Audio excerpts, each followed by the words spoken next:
Nah, masyarakat muslimin rahimani wa rahimakumullah. Jadi Abdurrahman bin Auf itu orang yang perwira, orang yang aziz, afif, ya punya harga diri. Beliau mengatakan, barakallahu laka fi ahlika wa malika. Wahai Sa'ad, ya wahai saudaraku, semoga Allah memberkatimu dalam masalah keluarga dan harta. Karena yang ditawarkan kan dua ya, keluarga yaitu istri dan harta. Abdurrahman mendoakan semoga Allah memberkahi, semoga kebaikannya bertambah banyak, jadi berlipat-lipat barokah, baik dalam masalah keluarga ataupun dalam masalah harta. Duluni ala syuq, saya cuma minta satu saja. Apa itu? Tunjukkan pasar. Karena penduduk kota Mekah itu mayoritasnya adalah siapa? Pedagang. Ya, ila bihim rihlatas syita'i was-saif. Jadi penduduk Mekah itu kebiasaan mereka adalah berdagang. Dan pedagang yang hebat itu bisa melihat peluang dimanapun, ya. Mau ganti tempat, ganti kota, punya modal atau nggak punya modal, pedagang yang pintar, yang hebat itu bisa menghasilkan walaupun tanpa modal. Bahkan bukan hanya modal dengkul. Modal dengkul itu apa? Nggak punya modal. Kata Bob Sadino itu, ya, pakar wirausaha Indonesia, Bob Sadino pernah mengatakan, orang yang pintar berdagang itu nggak hanya modal dengkul, tapi dia modal dengkulnya orang lain. Ya, jadi bukan dengkulnya sendiri, tapi dengkulnya orang lain. Nah, Abdurrahman bin Auf mengatakan, duluni ala syuq, tunjukkan kepadaku pasar. Saya ingin berdagang di sana, karena dia biasa berdagang di kota Mekah sampai jadi saudagar kaya. Lalu ditunjukkan pasar Bani Qainuqa, pasar yang paling ramai di kota Madinah. Itu pasar orang-orang Yahudi, Bani Qainuqa namanya. Karena Yahudi di kota Madinah itu ada 3 kabilah, Bani Nadir, ya, Bani Qainuqa, dan satu lagi saya lupa, tapi 3 kabilah, ya, ada 3 kabilah. Lalu Abdurrahman bin Auf datang ke pasar. Dia pertama melihat-lihat dulu, ya, mengamati lah, survei, ya, lihat-lihat kira-kira apa yang bisa saya lakukan. Diceritakan beliau kemudian mulai berdagang akid. Akid itu sejenis olahan susu. Ya, kalau di kita apa ya? Olahan susu lah. Ya, mungkin yogurt atau apa olahan. Namanya akid dalam bahasa Arab. Dan berjualan minyak samin. Loh, dia kan nggak punya modal, dari mana dia bisa dapat barang dagangan? Kan bisa jasa apa? Makar. Jadi dia menjualkan barang milik orang lain. Ya, misalnya ada orang punya barang dagangan, minta izin untuk dijualkan. Ini nanti setornya berapa? Misalnya setornya minyak samin misalnya per liter atau per kilo misalnya 10.000 misalnya setornya. Nanti dijual lebih dari 10.000. Misalnya 12.000 atau berapa, sisanya itu berarti keuntungannya. Lah itu dia berdagang seperti itu di pasar. Dan ternyata biba'dil ayam, dalam waktu beberapa hari, kan nggak kelihatan nih karena sibuk berdagang. Ketika sudah beberapa hari, sekian hari, ketemu dengan Rasulullah SAW. Dan ternyata Abdurrahman bin Auf ini di bajunya ada sufrah. Sufrah itu bekas minyak wangi. Jadi kalau minyak wangi yang asli, yang kuat, itu kan kadang ada yang berwarna tajam, ya. Ada kekuningan, itu bekas apa? Bekas minyak wangi, kelihatan, noda. Terus ditanya, ini apa? Kok ada bekas minyak wangi noda di baju kamu? Lalu Abdurrahman bin Auf menjawab, tazawwajtu imra'atan al-ansariyah. Ya, saya baru saja kemarin itu nikah dengan seorang wanita Ansor, penduduk kota Madinah. Saya baru saja menikah ya Rasulullah. Ya. Terus apa? Rasulullah tanya, maharnya apa? Ternyata dalam waktu beberapa hari saja dia dagang, keuntungannya bisa buat mahar. Apa maharnya? Emas sebesar biji kurma. Ya, emas sebesar biji kurma. Ya, kira-kira berapa gram itulah. Itu dalam waktu hitungan apa? Hari. Ya. Kemudian Rasulullah bersabda, "Aulim walau bisyatin." Adakanlah walimah walaupun hanya seekor domba, seekor kambing. Sebagai iklan, sebagai pemberitahuan bahwasanya kamu sudah menikah. Adakanlah walimah. Walimah itu makan-makan yang berkaitan dengan pernikahan. Dan itu adalah makanan paling berkah. Ya. Aulim walau bisyatin. Adakanlah walimah walaupun hanya menyembelih seekor domba. Nah, ma'asyiral muslimin rahimani wa rahimakumullah, jamaah yang dimuliakan oleh Allah Subhanahu wa taala. Jadi dua hal ini yang dilakukan oleh dua orang sahabat. Kalau sahabat Sa'ad bin Rabi itu di puncak kedermawanan. Dia menawarkan sesuatu yang dia usahakan dengan susah payah. Dan Abdurrahman bin Auf, dia berusaha untuk menjaga diri. Dia berusaha untuk bekerja tanpa menggantungkan diri kepada orang lain. Dua sifat ini adalah sifat yang mulia yang seharusnya dimiliki oleh setiap muslim. Nah, kemudian hadis yang selanjutnya, wa anhu qala, dari Anas bin Malik radhiyallahu taala anhu juga dia berkata, qala Rasulullah sallallahu alaihi wasallam, Rasulullah sallallahu alaihi wasallam bersabda, unsur akhaka dhaliman aw madluman. Tolonglah saudaramu baik dia itu berbuat zalim ataupun orang yang dizalimi. Jadi kan ada dua orang, satu berbuat zalim, yang kedua adalah orang yang dizalimi. Kedua-duanya itu harus ditolong. Lalu lalu ada seorang laki-laki bertanya, ya Rasulullah, ansuruhu idza kana mazluman. Saya itu tahu kalau dia dizalimi, saya tahu cara menolongnya. Cara nolongnya gimana? Ya dibela, ya kan? Dibela, diselamatkan supaya tidak dizalimi. Ara'aita in kana zaliman kaifa ansuruhu?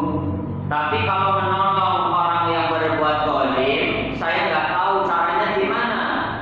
Orang berbuat zalim kok malah ditolong. Apakah saya membantu dia? Dan ini tidak mungkin. Orang zalim kok malah dibantu, ditolong. Cara nolongnya gimana? Qala Rasulullah bersabda, tahjuzuhu aw tamna'uhu minadh dhulmi fa inna dzalika nasruh. Kamu cegah dia, kamu tahan dia, kamu larang dia dari berbuat zalim. Dihalang-halangi, bukan malah apa? Didorong, bukan. Ya, jadi dalam hadis ini kita bisa melihat bagaimana indahnya persaudaraan di antara kaum muslimin.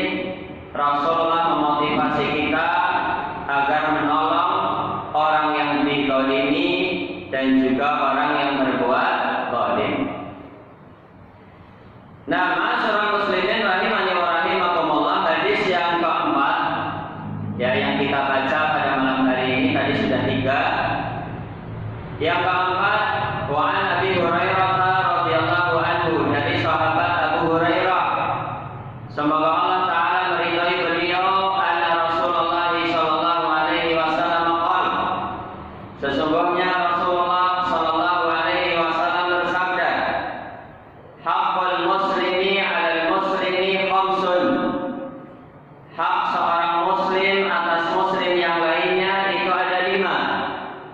Ya, maksudnya hak yang diterima oleh seorang muslim dari muslim yang lainnya. Berarti ini kewajiban kita terhadap muslim yang lain. Karena ada hak, mesti ada kewajiban. Ada 5. Yang pertama adalah raddus salam, menjawab salam. Ya, mengucapkan salam itu hukumnya sunnah, tapi menjawab salam itu hukumnya adalah wajib. Ya, menjawab salam. Dan yang terbaik adalah menjawab salam itu lebih baik. Contoh misalnya ada orang mengucapkan assalamualaikum, itu kan pahalanya 10 kebaikan. Maka yang terbaik kita menjawabnya itu lebih. Waalaikumsalam warahmatullah. Kita dapat pahala berapa? 20. Atau lebih lengkap, waalaikumsalam warahmatullahi wabarakatuh. Pahalanya berapa? 30. Minimalnya adalah sama. Dia mengucapkan assalamualaikum, maka kita menjawab dengan waalaikumsalam, itu minimal. Pahalanya 10. Ya, bagaimana kalau orang mengucapkan kepada kita sudah lengkap, assalamualaikum warahmatullahi wabarakatuh, 30 kebaikan. Kita jawabnya gimana? Yang diajarkan oleh Nabi yang paling sempurna yaitu waalaikumsalam warahmatullahi wabarakatuh. Sudah, jangan ditambah-tambahin. Ya, jangan ditambah-tambahin. Karena ada orang yang mengajarkan ditambahi waalaikumsalam warahmatullahi wabarakatuh waridohu dan sebagainya. Ini nggak ada contohnya. Itu ngarang. Walaupun maknanya baik, maknanya betul, tapi tidak ada contohnya dari Nabi Sallallahu Alaihi Wasallam.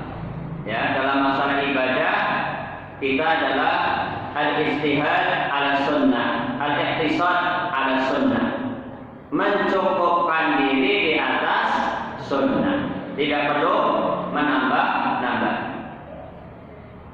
Karena kalau menambah-nambahi berarti kita menganggap Islam ini belum sempurna, salam ini belum sempurna, sehingga ditambahi.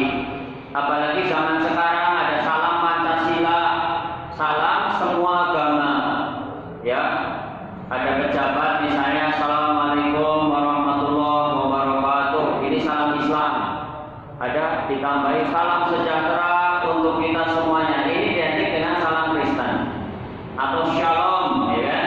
Walaupun maknanya sama seperti assalamualaikum, shalom, tapi itu identik dengan salam agama orang lain, nggak boleh. Cukuplah dari kita apa yang dari Nabi Muhammad Sallallahu Alaihi Wasallam. Ya, ada lagi ditambahi salamnya Buddha. Apa salamnya?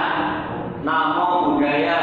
Ya, Namo Buddhaya. Artinya apa? Terpujilah Sang Buddha. Ini apa namanya? Sudah kebablasan. Ada lagi Om Swastu, Wastu atau apa itu salamnya orang Hindu.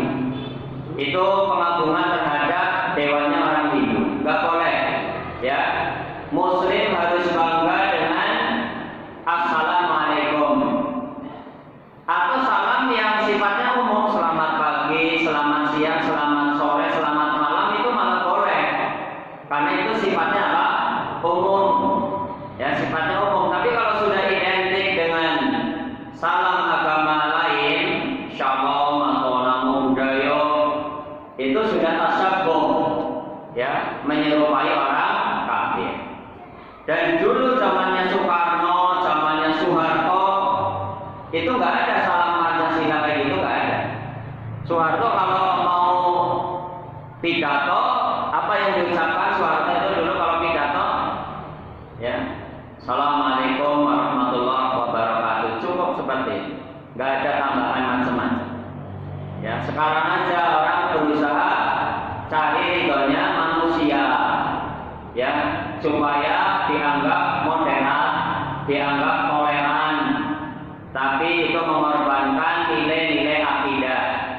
Salam adalah ibadah, dan ibadah di dalam Islam adalah lakum dinukum waliyadin. bagimu agamamu dan bagiku adalah agama. Nah, masyarakat muslimin rahimani wa rahimakumullah, yang pertama tadi hak muslim atas muslim yang lain apa? Raddus salam, menjawab salam. Kemarin saya ngisi di Al-Muhajirin itu Purbalingga Wetan, ada yang tanya, ya, ada yang tanya, gimana kalau ada non-muslim mengucapkan salam kepada kita, teman kantor atau tetangga, kan biasanya apa? Ya, jadi non-muslim tapi ucapannya kadang budaya Islam, misalnya astagfirullah, gitu kan, bismillah, insyaallah. Ditanya agamanya apa? Non-muslim, tapi kebiasaan sehari-hari apa? Ucapan insyaallah, alhamdulillah, ya bismillah, itu terserah dia.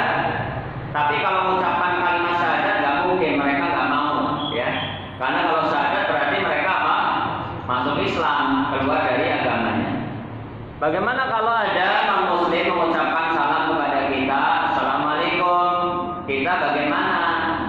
Maka jawabannya adalah sudah ada tuntunan dari Nabi Muhammad Sallallahu Alaihi Wasallam. Rasulullah Sallallahu Alaihi Wasallam bersabda, "Idza sallama alaikum al-yahud, fa'ajib atau faqulu wa alaikum."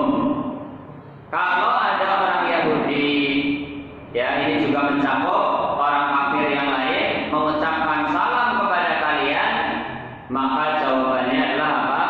Wa alaikum, cukup itu saja. Tidak perlu ditambahi wa alaikumussalam warahmatullahi wabarakatuh. Cukup jawabannya apa? Wa alaikum. Apa artinya wa alaikum? Atas kalian. Itu masih umum, atas kalian apa? Jadi jawabannya cuma wa alaikum, seperti itu. Yang pertama, ya, menjawab salam. Yang kedua, hak muslim atas muslim yang lainnya adalah iyadatul marid, menjenguk orang sakit, ya, menjenguk orang sakit. Dan disebutkan di dalam hadis bahwasanya orang yang menjenguk orang yang sakit, maka dia berada di, seolah-olah dia berada di kebun-kebun surga sampai dia kembali ke rumahnya, ya. Itu diantara keutamaan orang yang menjenguk orang sakit. Dan menjenguk orang sakit itu nggak mesti harus parah, itu enggak parah banget, misalnya kanker atau apa, ya, parah enggak. Penyakit ringan pun itu dianjurkan untuk dijenguk. Karena Rasulullah Shallallahu Alaihi Wasallam itu pernah menjenguk seorang sahabat yang dia itu sakitnya adalah sakit mata. Ya, cara kita ya peleken atau apa, itu dijenguk oleh Nabi. Sakit mata ringan atau berat? Peleken kayak gitu, ringan atau berat? Ringan, tapi ternyata dijenguk juga oleh Rasulullah Sallallahu Alaihi Wasallam. Ya, jadi nggak mesti harus berat penyakitnya, atau nggak mesti juga harus bawa cangkingan, ya kan? Nggak kepenak kalau nggak bawa cangkingan, nggak juga. Ya, kalau bawa ya lebih baik karena menyenangkan saudara sesama muslim. Tapi yang paling penting adalah apa? Doa, ya, mendoakan la ba'sa tahurun insyaallah. Ya, itu doa ketika menjenguk orang sakit. Kemudian yang ketiga, hak muslim atas muslim yang lain adalah ittiba'ul janais, mengiringi jenazah. Kalau dia mensolatkan saja, tidak sampai menguburkan, tidak sampai ke pemakaman, pahalanya 1 qirat, ya, pahalanya 1 qirat. 1 qirat itu mislu Uhudin, seperti gunung Uhud. Ya, 1 qirat itu seperti gunung Uhud. Kalau dia mensolati sholat jenazah, kemudian mengantarkan ke pemakaman, maka pahalanya adalah 2 qirat, ya, seperti 2 gunung Uhud. Wa ijabati dakwah, menjawab undangan, ya, undangan walimah, undangan apa, makan-makan atau apa, memenuhi undangan. Selama undangannya bukan undangan yang maksiat, ya.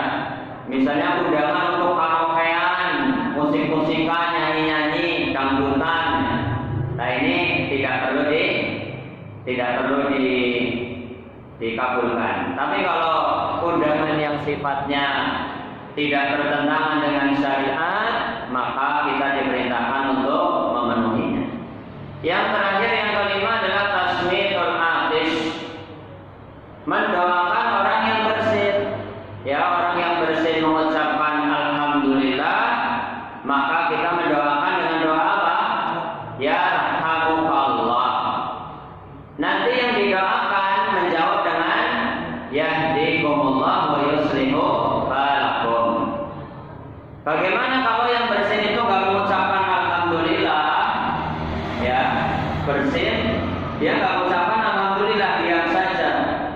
Atau mengucapkan kita nggak dengar, ya kan ada kadang ya mengucapkan tapi kita nggak dengar, maka kita tidak wajib untuk mendoakan. Ya, jadi yang didoakan itu adalah orang yang mengucapkan. Dan nanti ternyata kok kita karena nggak dengar dia protes, loh saya sudah alhamdulillah kok nggak didoakan, ya kita doakan. Berarti dia betul-betul sudah baca, cuma kita nggak. Yaitu 4 hadis yang kita baca yang berkaitan dengan persaudaraan di dalam Islam. Kesimpulannya adalah Islam adalah agama yang menjunjung tinggi persaudaraan. Allah Subhanahu wa taala berfirman dalam surat Al-Hujurat ayat 10, "Innamal mu'minuna ikhwatun." Sesungguhnya orang-orang yang beriman itu adalah bersaudara. Wallahu taala a'la wa a'lam bishawab. Sampai di sini pengajian kita pada malam hari ini. Semoga bermanfaat. Ya, waktu yang tersisa kita gunakan untuk tanya jawab. Pak Iman tinggal berapa menit? Ya. Silakan kalau ada yang mau. Ya. Jadi kalau kadang ada yang mengundang mestinya itu juga sering sikap menjawabnya. Bagaimana kalau kita mendapatkan undangan yang sifatnya ritual atau acara yang tidak ada tuntunannya dari Nabi Muhammad SAW? Maka kita bisa menjawabnya dengan bahasa yang halus, yang sopan, yang bisa diterima, dan mungkin pertamanya dia akan makruh, hatinya itu, wah gimana sih tetangga kok ya masa nggak peduli misalnya. Maka kita jawab misalnya, mohon maaf saya tidak bisa menghadiri acara seperti itu, tapi kalau acara yang lain saya bisa. Ya, jadi jawab saja terus terang, daripada kita jawab maaf saya ada acara, acaranya apa, tidur, ya kan? Itu nanti apa? Kalau ketahuan ternyata orangnya tidur, nggak ada acara, hanya untuk menghindar, itu yang mengundang akan sakit hati. Dan nanti suatu saat juga dia akan undang lagi karena alasannya apa? Alasannya kurang pas. Jadi terus terang saja, as-sarahatu rahah. Dalam pepatah bahasa Arab itu disebutkan terus terang itu kenyamanan. Ya, terus terang, orang kalau terus terang hatinya itu nyaman. Terus terang, mohon maaf saya nggak bisa hadir untuk acara seperti itu, tapi kalau acara yang lain insya Allah saya bisa. Terus terang saja. Dan saya di beberapa tempat, ya dulu pernah di Pakulan, di Murkang, di Babakan, sekarang di Kedung Gulung, itu juga kalau diundang acara-acara yang tidak ada tuntunannya dari hadis atau tidak ada tuntunannya dari Rasulullah, saya jawabnya terus terang saja. Insya Allah saya bisa acara yang lain, tapi kalau acara seperti itu saya nggak bisa, mohon maaf. Terus terang, as-sarahatu rahah. Kita tutup dengan